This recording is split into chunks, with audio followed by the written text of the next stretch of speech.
बलि प्रथा बहुत चलती है, माँ काली को बलि प्रथा का प्रावधान है, तो इस पर आप क्या कहना चाहेंगे? क्योंकि बहुत से लोगों का ये भी कहना है कि बलि प्रथा नहीं थी भी तो कद्दू या नारियल की थी, लेकिन निर्दोष जो जीव हैं उनकी बलि चढ़ाना, क्या ये सही है? मैं आपको इसके बारे में ये बताना चाहूंगा कि अगर हम अच्छी तरह से वैदिक काल को पढ़ें, अगर मैं वैदिक काल को पढ़ूं या सभी जनता पढ़े तो उसे समझ में आएगा ये बलि प्रथा क्या है। मैंने आपको 5 यज्ञ बताए। पहला ब्रह्म यज्ञ बताया, दूसरा देव यज्ञ बताया, तीसरा पितृ यज्ञ बताया, चौथा मैंने बलि यज्ञ बताया, 5वां मैंने अतिथि यज्ञ बताया। तो ये 5 यज्ञ है।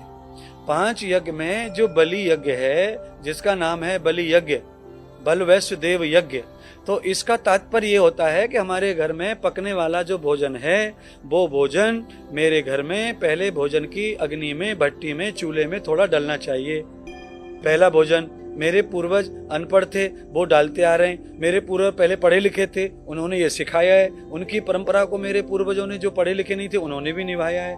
तो ये बलि भाग है। तो मेरे भोजन का पहला जो हिस्सा है बलि भाग के रूप में निकले, और जो भोजन अग्नि से पक रहा है उसमें भोजन जाए, और जब भोजन उसमें जाता है तो अग्नि में जो भोजन जाता है वो देवताओं को प्राप्त होता है। अग्नि देवा ना मुखम, देवताओं का मुख अग्नि है। सूर्य चंद्रमा पृथ्वी आदि जो पेड़ पौधे जो देवता हैं इनका मुख नहीं है, ये कहाँ से भोजन करेंगे?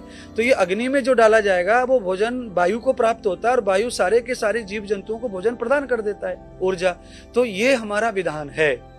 तो उसको अनेक परिस्थितियां देश में आई, संस्कृतियों में आई, अर्थ बदले, संस्कृतों के अर्थ बदले, पूजा पाठ के अर्थ बदले, श्लोकों के अर्थ बदले। और मैं तो ये कहूंगा कि कितने सारे आक्रमण करने वाले दैत्य भी ऐसे आए जिन्होंने संस्कृत को बदला, परंपराओं को बदला, संस्कृति को बदला। और उसी की शिक्षा पद्धति भी संस्कृत में भी वो चल रही है, और बाकी जो चली रही है संस्कृत भाषा में भी हमारे यहाँ दूसरे देशों का बहुत हाथ है बर्बाद करने में।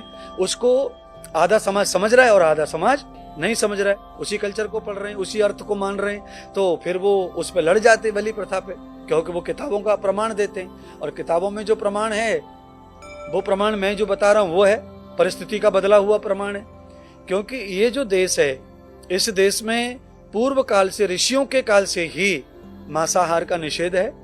जो मांसाहारी लोग रह चुके हैं उनके बारे में इतिहास है, ग्रंथों में, पुराणों में लिखी हुई बातें हैं। उससे ये समझता है कि मांसाहारी लोगों को समाज में उस तरह पहले अच्छा नहीं माना जाता था, उनको दर्जा अच्छा नहीं था, उनके नाम के आगे सम्मान उस तरह नहीं था। और जो लोग इस तरह का भोजन नहीं करते थे इस्तेमाल, उनको देवता माना जाता था, पूजनीय माना जाता था। और तो वो विवाद का विषय पहले भी था, आज भी है, वो विवाद का विषय है। पर हाँ, मैं जनता को ये बताना चाहूंगा कि बल वैश्य देव यज्ञ होता है। आप उस यज्ञ में मिष्टान्न का भोग का अर्पण करें। आप गाय को दीजिए, कुत्ते को दीजिए, कौवे को दीजिए, और आप नदी, तालाब, सरोवर की मछली, कछुओं को दीजिए और अग्नि में डालिए। ये बलि वैश्य देव यज्ञ की एक उत्तम क्वालिटी और पुरानी परंपरा है।